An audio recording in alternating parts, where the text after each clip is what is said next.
গুম ও মানবাধিকার কমিশন নিয়ে করা খসড়া আইন পাশ হলে দেশ আবারও পিছিয়ে পড়বে বলে মন্তব্য করেছেন জাতীয় নাগরিক পার্টি এনসিপির সদস্য সচিব আখতার হোসেন এমপি।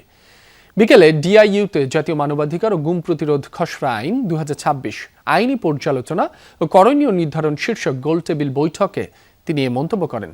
খসড়া যেহেতু চূড়ান্ত হয়নি, তাই বৈঠক ডেকে আবারও নতুন করে ড্রাফট করার আহ্বান জানান আখতার হোসেন। বলেন, সরকার ভালো আইন আনার কথা বলে উল্টো পথে পা বাড়িয়েছে।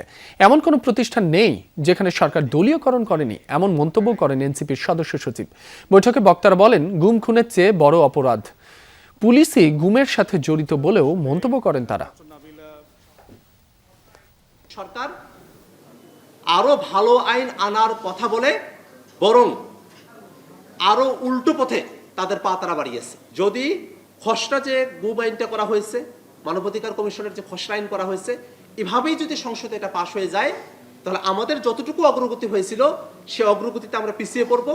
আমাদেরকে আবারও পিছনের দিকে আমাদেরকে যেতে হবে, আমাদের লড়াইয়ের পথটা আরো দীর্ঘ হবে।